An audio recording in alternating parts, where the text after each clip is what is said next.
Hello, Capricorn. So you were like the 10th most popular, I should say one of the least popular signs that watched the starseed readings in November. So you're going to be one of the last signs, unfortunately, that will receive their AstroCharms reading for the month of December. We're going to get right into it. We've got the sun now on the bottom of the deck. So I'm using a deck that's new to me, the Star Trek deck, so we're going to get to know it together.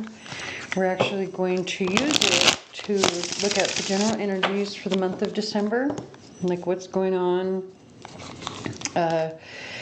We'll get some crystal cards here before we look at finally with the charms, you know, like what specifically do you need to be aware of in regards to the energy that comes through the cards. So I don't know if I'm going to come back mid-month or not to do an update for December. It depends on how busy I am. I might not. But I am going to continue to upload the videos in order of popularity. Because, you know, for a couple of reasons. Number one, the most popular. Obviously, we want to make sure that they get their video first because that means that's the sign that is the most active, right? But beyond that, it's just monotonous recording these in the same pattern all the time. So let's get a couple cards to see what's going on for Capricorn this month. We've got the Three of Swords, or the Three of Batlets on the bottom of the deck now. So there's some sort of heartache or pain happening for Capricorn. Some sort of pain.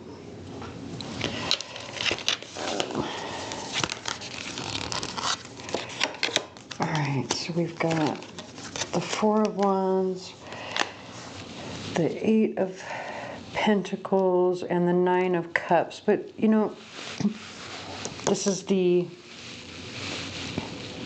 Hold on. So, it's all very positive energy that's coming through. I'm just shocked that it's so positive coming through when we've got the Three of Swords on the bottom of the deck.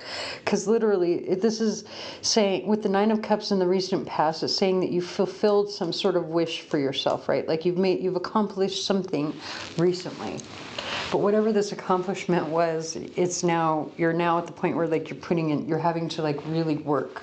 You're having to really master, not just master your craft, but like really practice your craft, like really put a lot of hard work towards mastery. But then it results in some sort of celebration here with this Four of Wands, some sort of something to celebrate. There's something to be happy about. But then you've got this heartache and pain on the bottom of the deck. Hold on. Oh, was there? Did something come to an end with, hold on.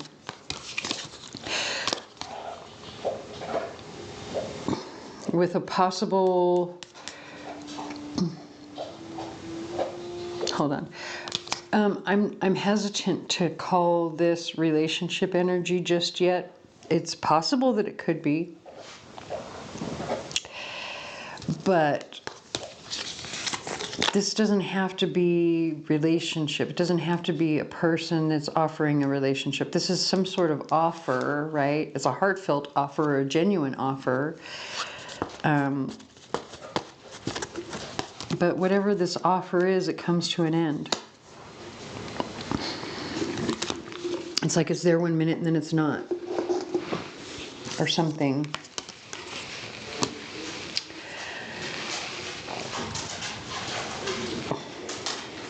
And I actually feel like I want to read it the other way, rather than going top down, because everything that's on the bottom of the deck is the energy that led you up to the moment that we are in right now, where you're here watching this reading with me. So it's everything that's already passed. So rather than reading that as, you know, this is the energy that comes first, this is next, this is next, this is next, this is next, I feel like it needs to actually go in the opposite direction. Hold on. Interesting. So we're going to take these two out of the equation. So I think if we start, like this would be where it starts here with this High Priestess, right? This is some sort of wisdom or higher knowledge or something, right? That spurs you to do or act on something, which is what brings you to this fulfillment, that brings more work, that also brings some sort of celebration. But why is it that you have this pain, and what was this offer that suddenly ended, right? So that it has to do with some sort of wisdom or something that you already possess, right?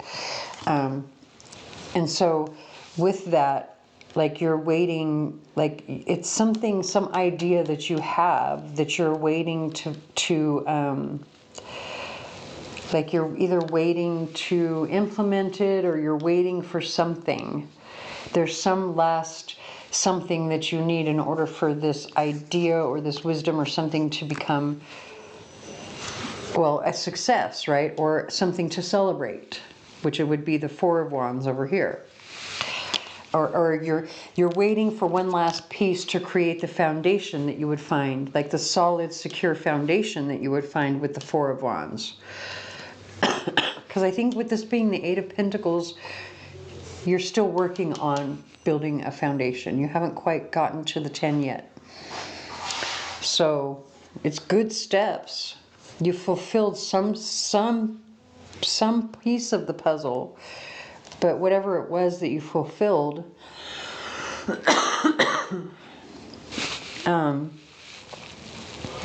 it created more work, but in a good way. Positively. We still haven't even gotten to your oracle card yet. I apologize for coffee, and I was just outside smoking. So anyway, you're waiting for, with this here, you're waiting for like some other piece of the puzzle. Maybe someone to come in and offer some sort of support or help or something. So then this person, I think, comes in, possibly a fire sign, could be Leo. Maybe that's the you know, what you're waiting for was Leo specifically, but it doesn't have to be. Maybe you're just waiting for someone to come in and provide support for you, which is what happens here with the Two of Wands now. You know, it's support. You're not the only one holding vigil at this point, right? That's also like they come in and they help you with their planning something. They help you to plan, because that's what the Two of Wands is. It's the planning stages of whatever the idea was that you had in the Ace of Wands, or in this case, the High Priestess, the beginning idea. So then there's this, like you go from the planning stages to, okay, here's something tangible. The beginnings of it are now tangible with this Ace of Pentacles. But what's interesting about this is that the Ace of Pentacles is in the reverse.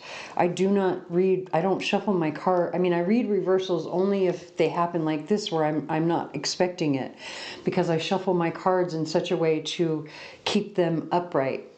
And then if it falls from the deck in the reverse, or if it surprises me as, you know, being in the reverse and I just didn't know it, then I'll read it that way. So with this, you're trying to plan something with this person here, and then you try to put the first steps into place, and something falls through because the Ace of Pentacles is in the reverse. Like it doesn't take root. It's not solidified. It's not solidified in that instance, and which brings it to an end, because maybe there was something about it that it couldn't solidify for whatever reason, so it comes to an end. Again, you know, that's this offer here, like it comes to an end before it even becomes the offer, right? And then there's juggling. Also, when it comes to an end, it could be because there is somebody who's juggling too many things, right? Somebody is juggling and it's off balance, or they're juggling finances. If there's a water sign attached to this situation, they could be juggling finances, and like the finances fall through, which is the reason that this was in the reverse and not tangible, or was not able to take root in whatever way. And so that is, you know, when it says it brings an end to it, it brings an end to this offer. it's a financial offer, I think, but it suddenly stops it because of this energy not being as solid as it could be. So again, that's the energy of the past that brought you to this, where we are now, which is very interesting because here you've got this pain, right? I'm upset about what just happened. Something fell through, some offer, something financial falls through. And, but what they're talking about here is the fulfillment of something that brings more work, and and also a celebration, or something to celebrate, because the Four of Wands is sitting in your immediate future. So we've got the call. That's the only one in the upright, by the way, of all the cards that came out, other than the Sun. So we're actually going to put this up here at the very top, because I think this is going to be sort of the overall energy, and then here's more details on your message, right? We've got the Wand, the Enchantress, the Creeper, ooh, and in distress. Hold on. In distress. Well, actually, the Enchantress is the only one out of all 5 of these cards, actually all 6 of them, that is in the upright. Every other card on the board from this Oracle deck is in a neutral position. So let's read what it says in the book. We're going to read it like a sentence. I'm going to actually start with the Sun and then work my way to this and then this way. So I'll go 1, 2, 3, 4, 5, 6, just in case you want to keep track.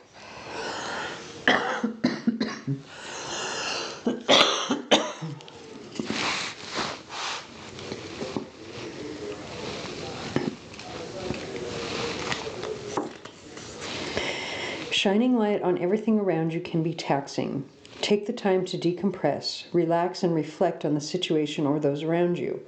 Relaxing is one thing, falling into a laze is another.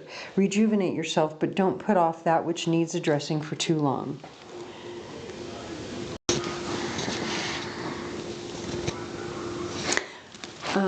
Okay.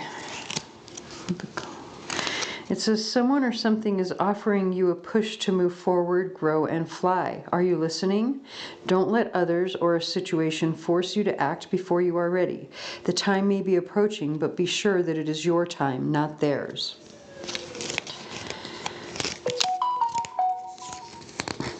I don't know if you heard my phone make its little chime or notification sound as soon as I said that, but it actually did 2 of them. Take that however it resonates. A symbol of creativity and showmanship, this is your time to use your creative influences and juices. Remember, it's not the tool that has the power, it's you. How you wield your creativity matters.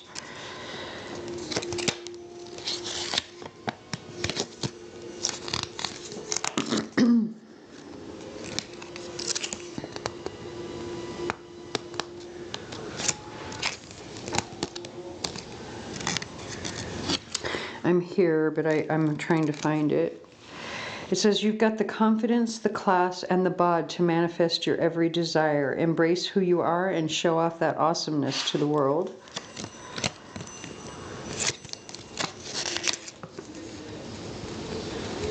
You may feel a presence nearby haunting you. However, upon closer inspection, it is a bit more ridiculous than scary.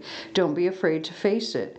Due to its perceived ridiculousness, you may not be taking the person or situation as seriously as it needs to. If not addressed, it will continue to creep.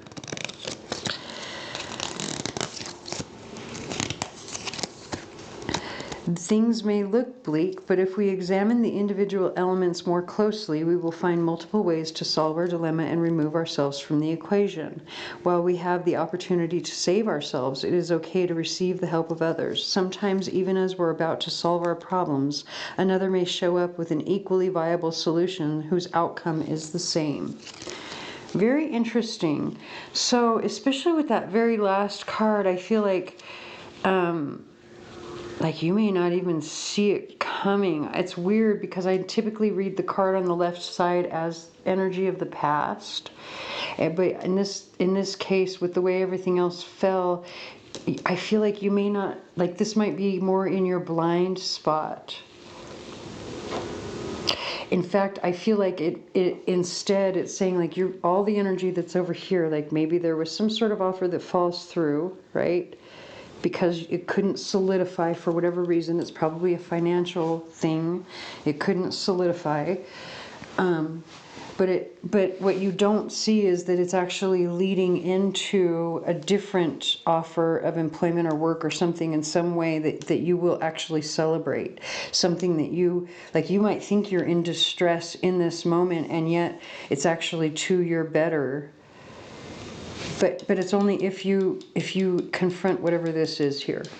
You got to confront this here. And I think for each, like, it's going to be different for each person watching.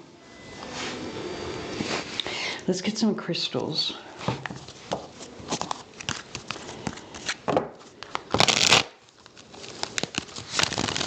And I feel like just because I said, like, because I feel like you got to confront this here, because it says you have to confront this. I'm going to read it again just in case somebody wasn't listening and they're like, man, I wasn't paying attention. Can you please read that again?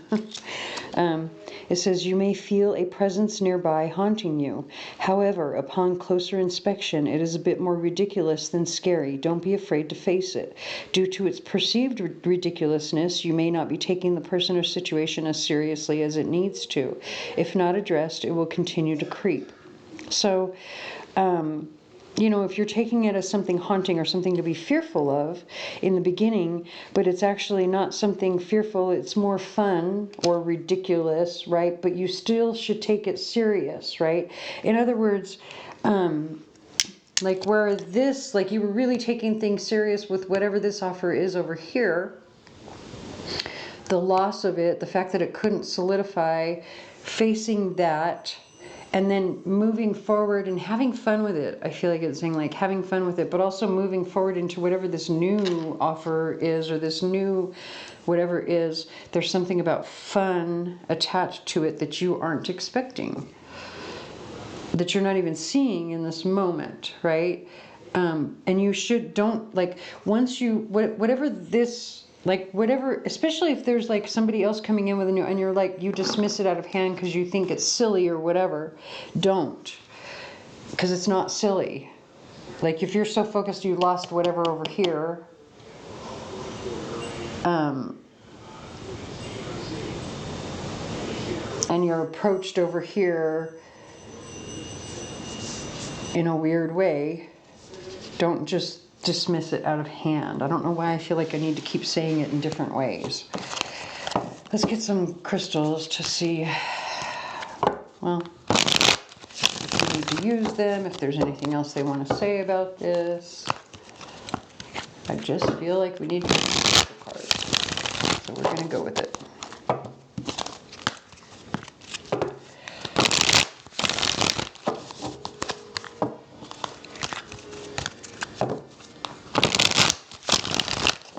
Especially if this is a job offer, I feel like whoever this person is that comes to bring you this offer or this idea or whatever, like you might think, you might dismiss them because you think they are delusional or just a child, don't have any power or clout or something, that they're a scammer. There's something about it that you're like, whatever. You think that it's scarier than it actually is, or you think that it's more nefarious than it actually is, and it's just someone or something that's either brand new or silly or fun or something. And you're taking it too seriously, but not seriously enough at the same time. And it's because you're not seeing the full potential.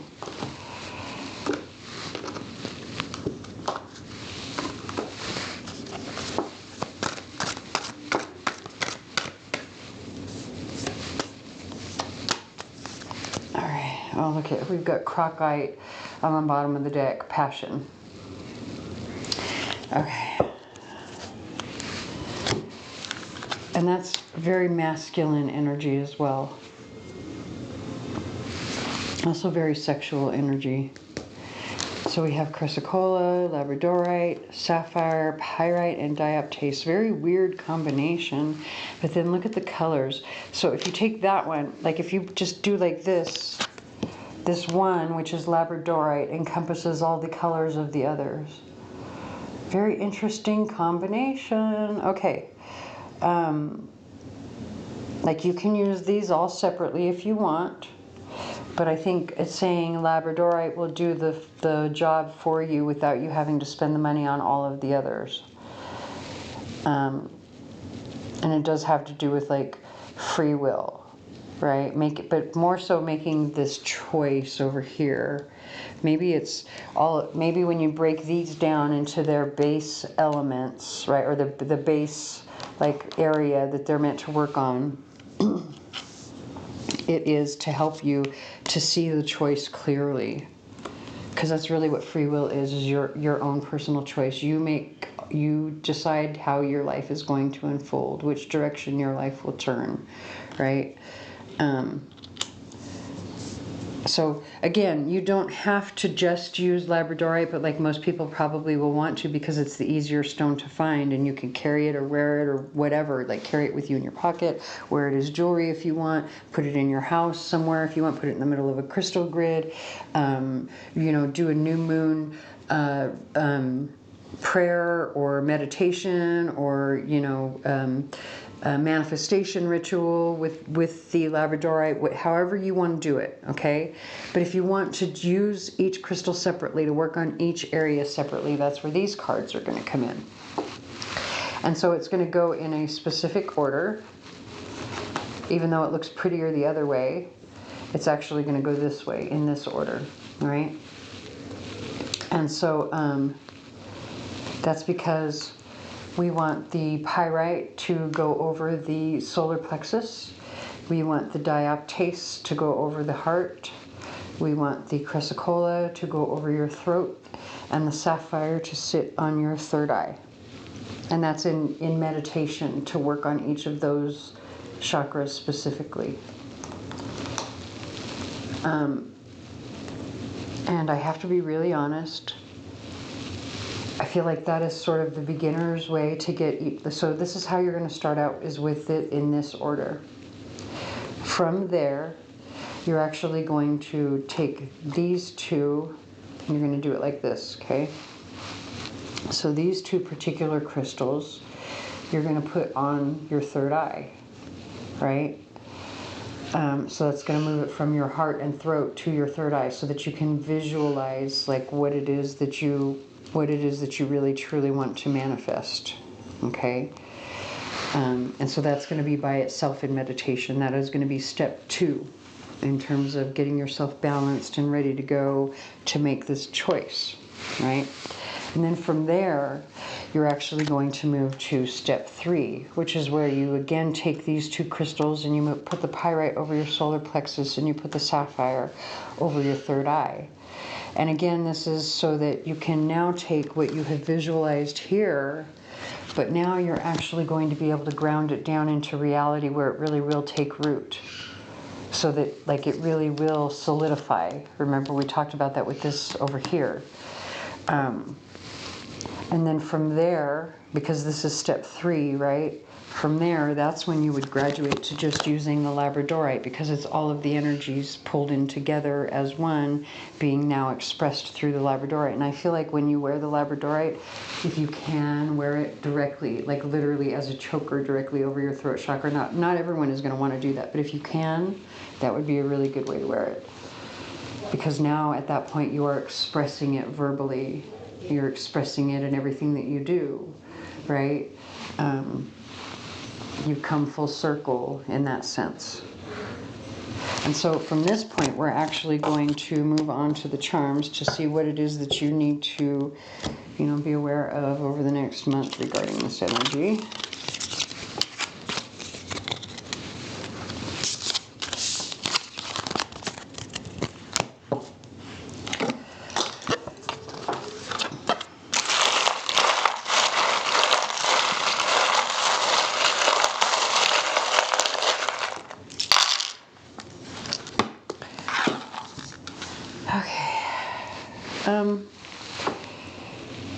very interesting. You only have two that are upside down. You've got a rune and one of the charms that are upside down. Everything else is in the upright.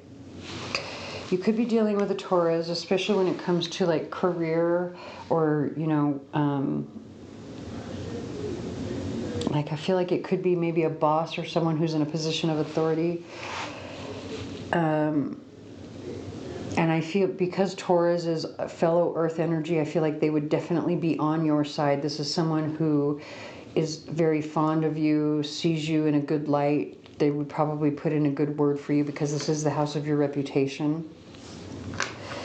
And then look at I love you. I told you. You probably don't even know how much they admire you or your work. Like this I love you I don't think is romantic. I mean, if it resonates that way, then it's meant to be that way. But I don't think that it's definitely, I don't think that it's coming through as in a romantic sense. I think it's coming through in terms of you have a solid reputation. And whoever this person is, they're on your side. You have the dolphin in the center, but it's coming over the 8th and 9th houses. So again, this could be, because this is a piece of red tiger eye, so it's about abundance that comes from your foundation, right? From your roots, right? This is a root chakra stone, but it's security and abundance that comes from that. And your foundation could very well be, like maybe you've got a degree, and whatever your degree is in, like this is going to be the foundation that's very abundant for you. Or maybe this is your foundation in terms of like your family traditions, right? Maybe you have a foundation in terms of people who are like maybe your teammates, but they're different from you. Like you've got enough of like a variety, or because this can be the house of foreigners and foreign travel. So maybe the people, like you know enough people that have skills and abilities and beliefs or ways of doing things that are different from you. But not only that, your foundation is that you work very well, like you're very secure in these situations, because this is a root chakra crystal, right? And it's tiger eye, so it's abundance that comes from security and from the foundation of something. Whatever it is, it's going to bring you joy. It really feels like it's either schooling or like a deep-rooted tradition. Something as deep-rooted as like a law that was written a long time ago that is it's in your favor or something.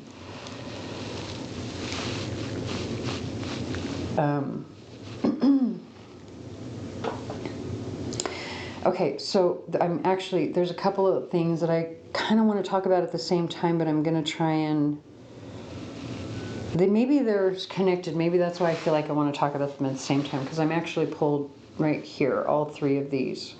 The rune that's upside down where it says stay curious on this particular charm, and then the Amazonite and the Angel of Peace.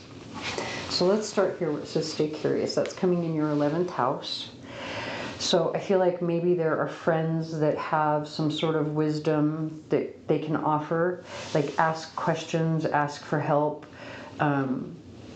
You know, don't be afraid to say you do not know something, and be open to learning. Networking.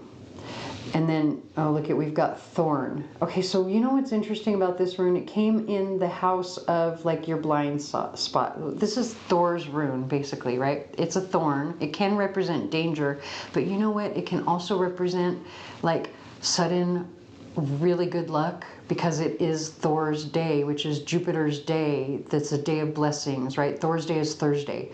If you couldn't tell from listening to it, but and this is Thor's rune.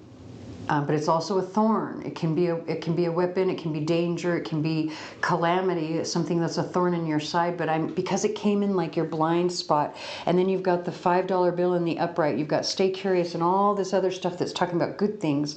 I really feel like it's saying, like, things may unexpectedly work out in your favor, and you don't even see it coming. I don't think anybody's going to see it coming.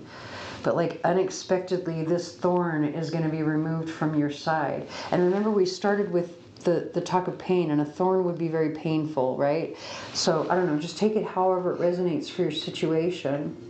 But that leads me to the $5 bill, because the $5 bill is hitting your first house, and that's change that's coming in that's abundant because the $5 bill is in the upright.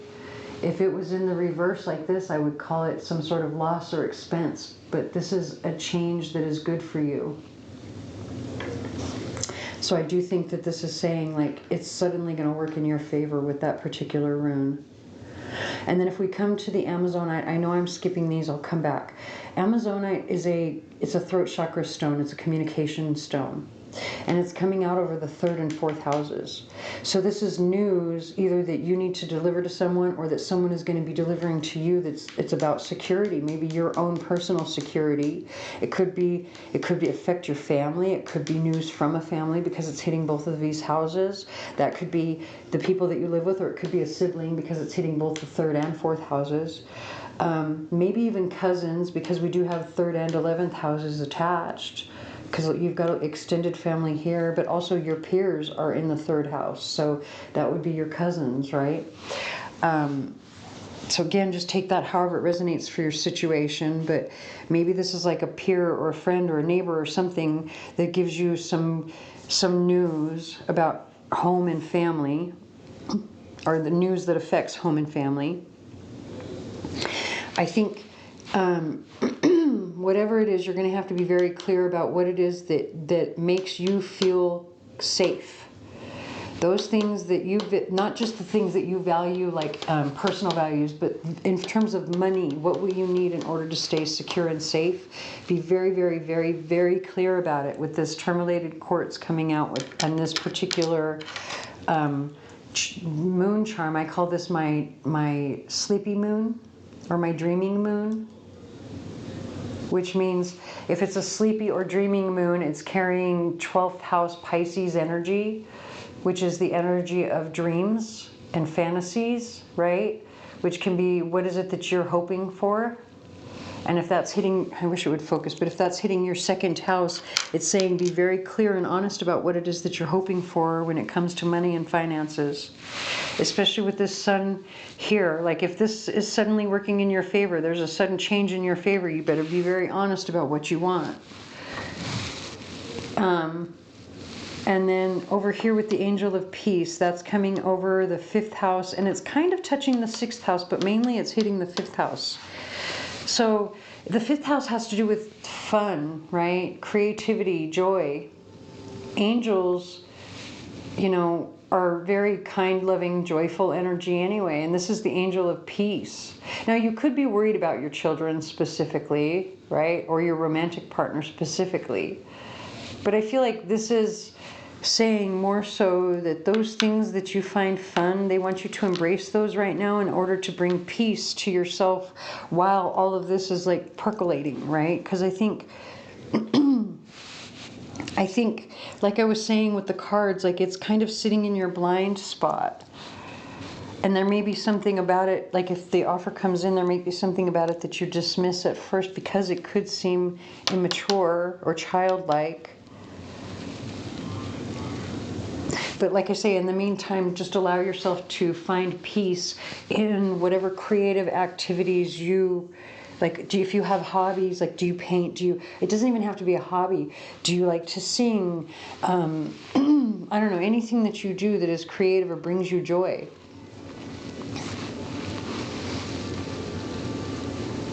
Okay, so I'm going to go ahead and leave that here. I hope that resonates. If it does not, please watch for your sun, moon, or rising. Please like, share, comment, subscribe, hit the notification bell, tell your friends, put out a 12-page ad. No, I'm just playing. Anything that you can to help me, because it really does help me, and I thank you very much for watching.